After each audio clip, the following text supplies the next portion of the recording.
All right. All right, guys, well, Stowe can watch this. We have a new board member. His name is Stowe Boyd. He'll be joining us hopefully next month. He's not feeling a little under the weather tonight. But him and I have been in touch, so I kind of gave him the rundown of what the responsibilities are. We talked briefly about the applications. Not that that matters so much anymore, but I will be making sure that he watches this, because today's topic, what's going to start us off for the year, is an overview of the responsibilities of the Zoning Board of Appeals. So I put together a fresh new PowerPoint. I'm pretty pumped about this. I spent all day Monday working on it, so it's pretty good. Although constructive criticism is appreciated, so it's okay. So let's get started. The format of this presentation is that I've kind of interspersed questions throughout the presentation. And after each question, we'll talk about the answer and why the answer is what it is. So instead of an A, B, C, D, all the questions have numbers. So I'm going to read the question, we'll read the answers, and then I want you to hold up either 1, 2, 3, or 4 for the answer. Okay? I like that paper, that's very good. Right? I know, I didn't want to make tabs again. I was running a little bit behind, and everybody lost them last time, good. so we're doing numbers today. Very good. So let's start off with, what is zoning? Is zoning a land use tool designed to help implement a municipality's comprehensive plan? Laws that organize how land may be used? Laws that govern how large buildings can be, how they are built, and what they are used for? Or all of the above?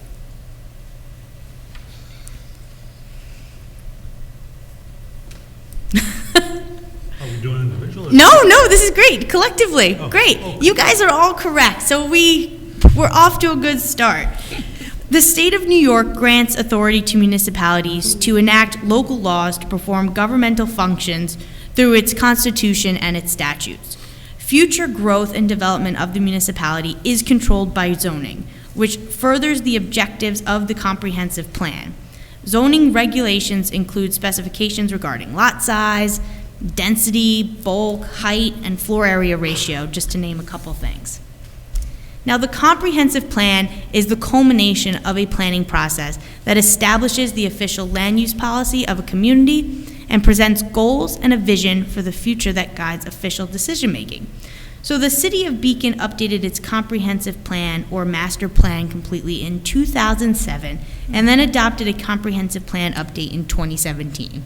You want to do this about every 10 years. Some municipalities do it shorter, maybe every 5. Some municipalities haven't looked at their comprehensive plan in like 25 years, but this is your plan for the future, and things come up that require the comprehensive plan to be updated, to change, to reflect the goals of the municipality. Now our goals might focus more on electrification of buildings. Back in 2007, that definitely wasn't a thing that would come up. So 2017, we'll probably look at this again, maybe 2027. So like I said, every 10 years. Now, zoning has 3 components. It regulates the uses allowed in each district. For example, districts might be divided into their simplest form as residential, commercial, light industrial, and heavy industrial, with specific uses permitted in one or more districts or some combination of uses. Zoning regulates how intensely uses may be developed by setting minimum and or maximum lot sizes, aka regulating density, and restricting the number of residential, office, or other units allowed in buildings within zoning districts.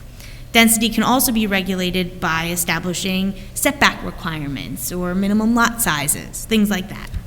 And then zoning regulates where on a parcel primary and accessory structures can be built.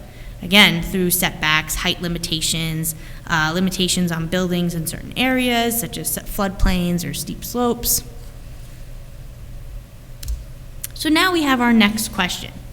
Where do New York municipalities find the authority to pass zoning regulations and appoint zoning board of appeals? Is it in New York State statutes? Is it from their planning boards, county legislatures, or common law?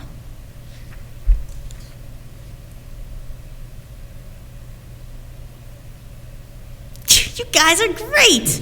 That is the correct answer. So general city law, which is a state statute, section 81B, establishes zoning board of appeals. Now, that's really interesting because that section, unlike planning boards and unlike maybe your architectural review boards, the state law says that every municipality with a zoning code has to have a zoning board of appeals. It is not a recommendation, it's not a may, it's a shall. You have to have it, and that's in 81B. And then our city code, section 225/55, also kind of reiterates what's in the general city law, and sets forth the use variance standards, what the jurisdiction of the zoning board of appeals is. So the authority does not come from the city code. Our city code mimics what is in the state law.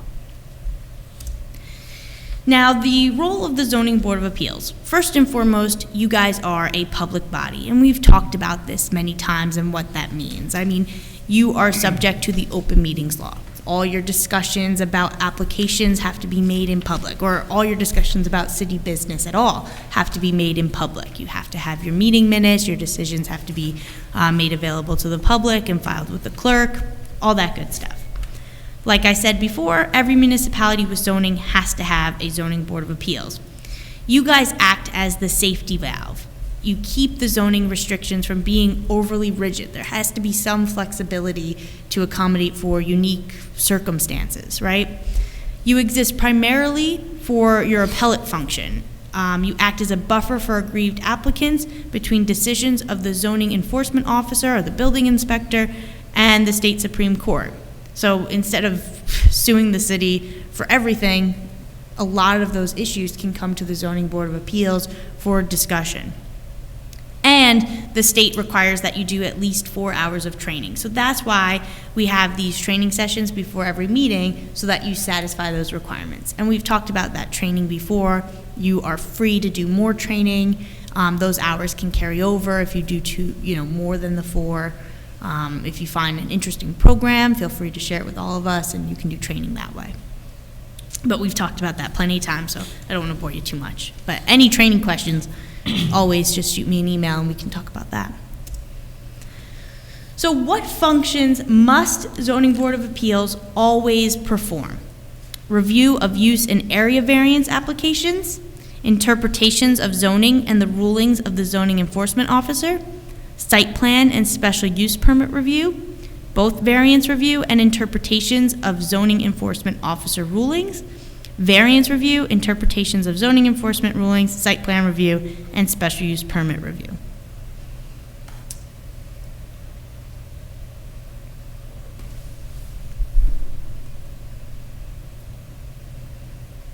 We don't have to special use permit anywhere, do we? Just one?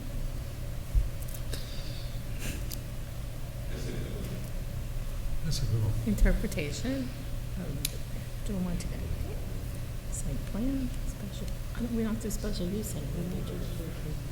Hold, we're just waiting for, I'm missing one. I'm sticking with my original. What'd you do? 5 minutes? I'm kind of stuck between 2 of them. Well, just throw up a number and we'll talk about it.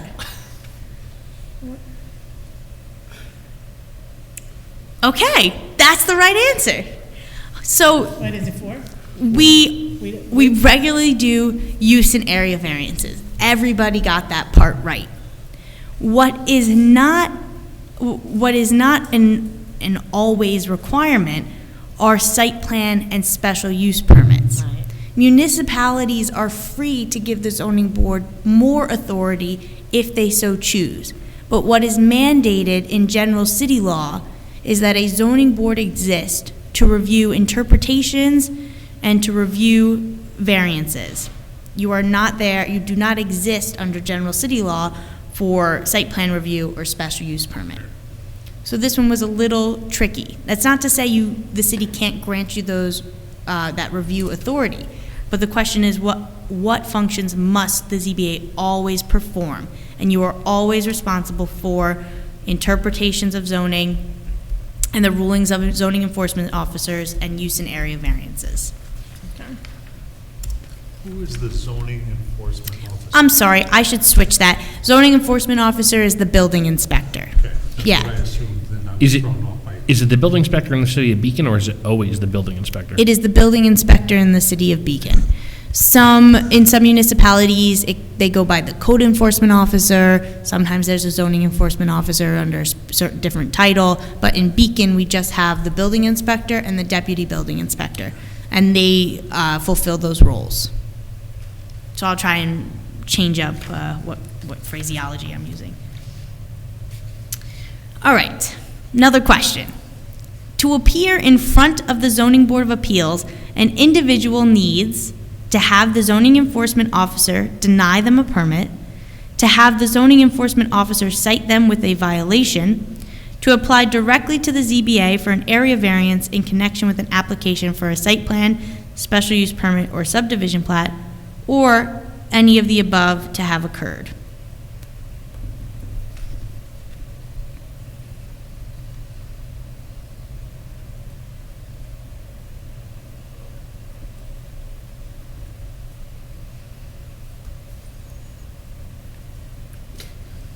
Okay, so the answer is any of the above.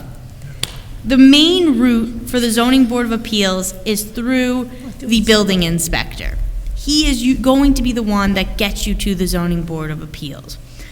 The thing you can't do is just apply to the ZBA without having interacted with the building inspector in some way. You need to submit some sort of application to the building department to get here. Nobody has a right just to come directly to the Zoning Board of Appeals. Thank God. What? So it could be for a permit granted, a permit denied, a decision on how to apply the zoning regulations, or the issuance of a citation or some other enforcement action that would then get you here.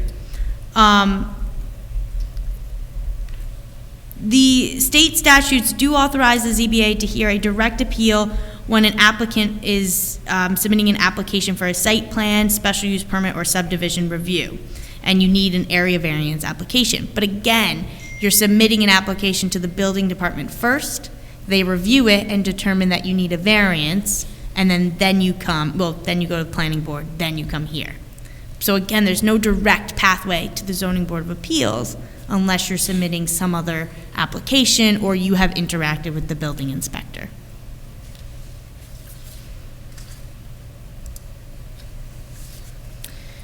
All right, so other potential applicants to the zoning board, like we talked about, an applicant for a land use approval or a permit, or a person cited with a zoning violation, a neighbor or other third party who stands to be harmed by the decision of the zoning enforcement officer. So again, in this case, the building inspector issues a permit, and the neighbor feels that they're going to be injured in some way, then they can make that appeal to the ZBA. So I guess in that case, they're not directly interacting with the building inspector, but the building inspector has been involved. Does that make sense?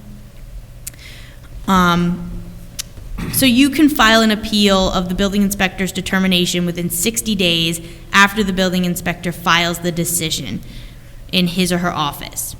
The category of appellants has 60 days from the date they obtain or should have obtained knowledge of the zoning at the building inspector's decision to file their appeal. That time frame is in the city code. That's 60 days.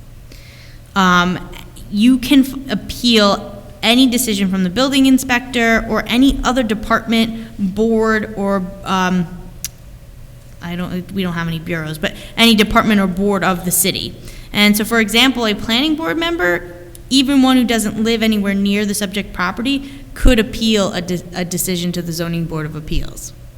Appealing a decision of, again, any department, board, or the building inspector. Can you say that again, Drew? That. Yeah, so anybody can appeal within 60 days a decision of the building inspector or any other decision rendered by a different department or board. So if the city council granted a special use permit, someone could appeal that to us? No. So it would be it wouldn't be a decision.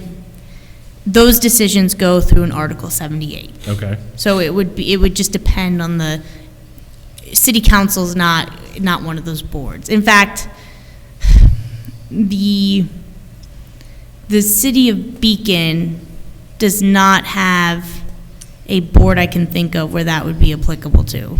Great. Like if we had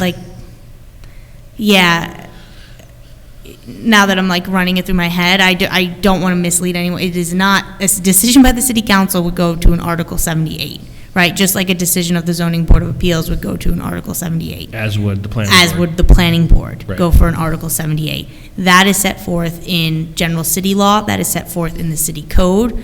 But you'd really appeals to the zoning board of appeals are going to be made appealing a decision of the building inspector.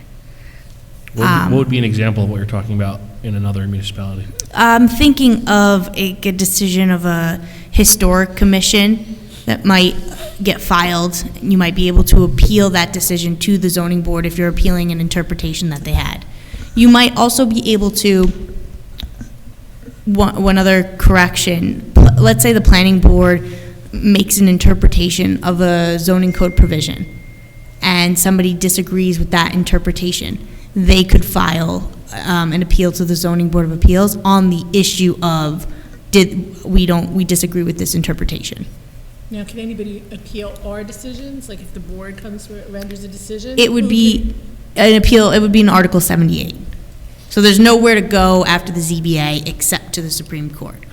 But I guess in certain instances, like if, and I did have a case where the planning board made a decision, and that decision, they disagreed, they filed their Article 78, but they also sought an interpretation from the Zoning Board of Appeals as well.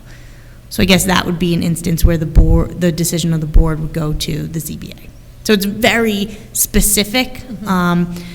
It's a little bit easier to say, okay, a decision from the building inspector could get challenged and would be reviewed by the zoning board before going to Supreme Court. That make sense? Yep. Okay. Thank you. You're welcome. Yeah, thank you. No, these are great questions because sometimes I'm putting this together and I'm like, oh, okay, yeah, this reading it on paper makes sense, but you have to think practically. How is this going to work in Beacon, you know? All right, so actually that was a good transition into interpretations of the zoning code. So an applicant may apply to the Zoning Board of Appeals for interpretations of the zoning code. So an interpretation when he or she believes the building inspector has wrongly interpreted the zoning regulations, when they believe they want to seek an interpretation about what the correct method is for measuring required distances. Did they measure it from the door? Did they measure it from the property line? Which is correct? Only the zoning board can answer that ultimately. They might come to the zoning board with questions about a definition of a term and whether or not it describes a use allowed in a particular zoning district. Is this flower shop a retail use or some other type of use? So all those are like the standard questions for interpretation that could come before the Zoning Board of Appeals. And we don't get a lot of those questions, but it's important to know that we can, and two, what questions we might look at, and then what the standard is. Applicants for interpretations most often believe their proposals are permitted by zoning, right? Like everybody thinks they're right. And although the building inspector has ruled otherwise, they might disagree with that ruling, and that's what brings them to the Zoning Board of Appeals. In addition, neighboring property owners may also appeal for interpretations when they disagree with the building inspector's determination that a proposal does comply with zoning and qualifies for a building permit. So for example, the local zoning regulations in the village of Owen require that adult uses be located at least 500 feet from places of worship. The building inspector interprets the law to mean measurements are taken from the property line of the place of worship to the closest property line of the lot, and which building proposed for the adult use is located. The applicant for the adult use appeals the building inspector's decision because she believes that the regulations mean that the distance measurement should be taken from the front door to the front door. So she was questioning the distance requirement. Don't use as well. What? Adult uses, huh? Adult uses, man. So when these interpretations come before the board, what happens? So the zoning board bases its interpretations on 4 general types of information. The first is past decisions. The past decisions that the ZBA has made on similar matters. How have you ruled on prior applications or on prior questions of interpretation on this particular issue? The current interpretation applied in the case at hand should be similar to what you've done in the past, unless new information or new policies have been established that would lead to a different conclusion, such as those based on new comprehensive plan or based on changes to the zoning regulations or changes to state law or city code. The second type of information is records of a governing board's discussions when adopting the zoning regulations. So minutes and recorded comments from meetings or hearings at which the zoning regulations were discussed by the city council might reveal to the ZBA what was intended when the provision up for interpretation was adopted and discussed. So for example, in interpreting the definition of restaurant versus nightclub, minutes of past city council meetings could have included concerns about proliferation of nightclubs downtown, or issues about traffic or lighting, and all those would help the city, the zoning board make a determination. Noise could be something that comes up. Minutes of meetings at which the comprehensive plan was considered may also capture a discussion that separates commercial uses, that a separate commercial district should be created to keep establishment whose primary business is serving alcohol and providing live music and entertainment off Main Street. So you're looking at meeting minutes related to adoption of the city code, meeting minutes pertaining to things in the comprehensive plan, all to give a little bit more insight about what the intent was. Why was this written the way it was? What are the goals? The third type of information is the ordinary meaning of the term. With no other guidance or evidence, the Board of Appeals might check common definitions. How is restaurant defined? How is nightclub defined? If these terms aren't defined in the code, you look at the Merriam-Webster dictionary or other dictionaries that are out there, or how other codes might interpret those terms. Finally, with no other guidance, a board may accept testimony and use discussions of the zoning board to arrive at a common sense interpretation. At the end of the day, you have to take a common sense approach. What makes sense? What's going to serve the community and achieve the goals that are set forth in the comprehensive plan and the city code? Now, ultimately, when you receive a request for an interpretation, you look at it and make a determination that you believe ought to have been made in the first place. That's the standard. And you use these 4 categories to make that decision. And you can look at what may have influenced the building inspector's determination, but at the end of the day, it is the zoning board's interpretation. So you need to make sure that it is supported, and we'd always have to include, as we always discuss, a substantial record documenting the reasons for the ultimate decision.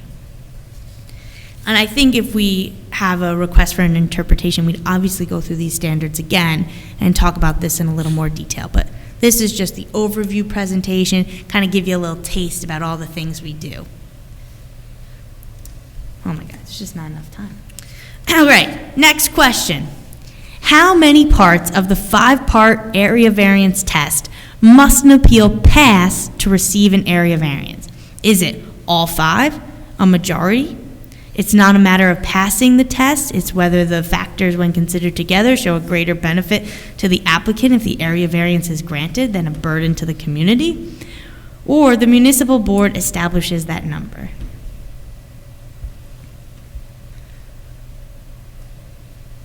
Trying not to look at his answer. Trying not to copy.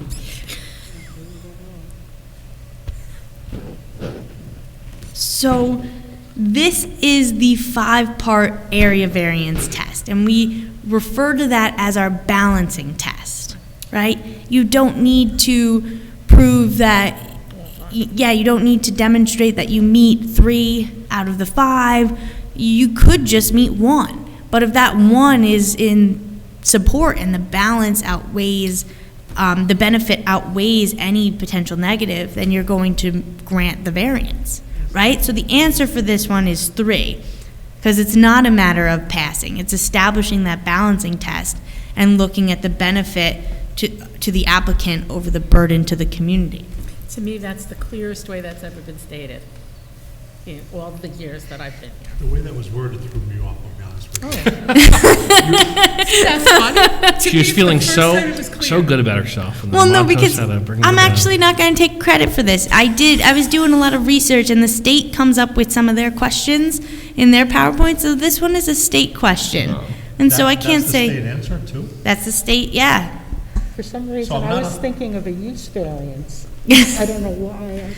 Next time I'll underline the area variance I'm part. far from a lawyer, and English is my second language, but that almost read to me like it was for the benefit of the applicant, not necessarily the community. But it's that they get a much better benefit than any burden to the community. That's the thing, because I always had a hard time understanding that. Like, if it's a burden Yeah. to the community, it's a burden to the Well, the way community. you're saying it, I get it, but the way that I read, So like this, I thought that was clear. That always bothered me all these years. That's good. So it works for some, it doesn't work for others, but as long as at the end of the day, everybody realizes that it's a balancing test, and nobody has to achieve all 5 standards in this test. Nobody'd get a variance because they're all self-created. Yeah. No more use variances, anyway. Now, I have I'd say one. we're done. No, well, I have one more question, because I know we're just out, but I think to kind of, before we lead in, this will be like the cliffhanger, although I'll give you the answer, although I think you guys know. Which is not a factor in the area variance test? Is it whether an undesirable change would be produced in the character of the neighborhood or a detriment to nearby properties? Whether the benefit sought by the applicant can be achieved by a feasible alternative to the variance? Whether the requested variance is substantial? Whether the alleged hardship relating to the property is unique? And whether the variance would have an adverse impact on the physical or environmental conditions of the neighborhood?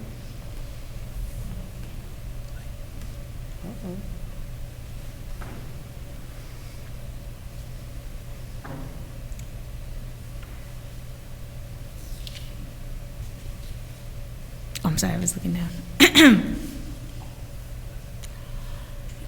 I'm not looking. I'm going to say 2. Oh, boy, guys. Did we all get it right? No. Jordan got it right. Oh, and I'm sorry, Montos got it right. I'm so sorry. What was the answer? Montos, Jordan's hand was blocking your hand at first. My apologies. So the alleged hardship relating to the property, it doesn't matter whether or not it's unique. That is not a standard in the area variance test.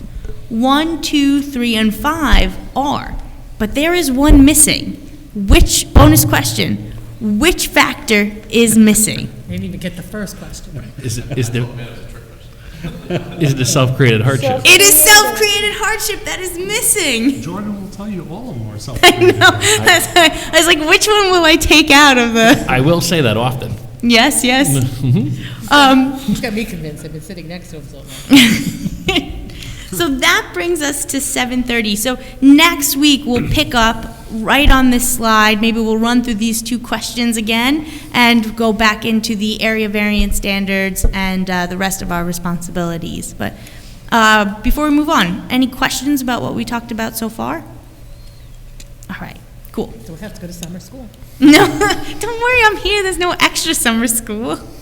This was a very good one. Thank you, guys. It really was, Well, very I have 38 more slides, so. 38 more. Oh, so I wouldn't have to keep doing the PowerPoint. I just did one big one, and we can talk about it. It'll probably last like two more months, and then we'll move on to the next thing. I'll make another fun PowerPoint.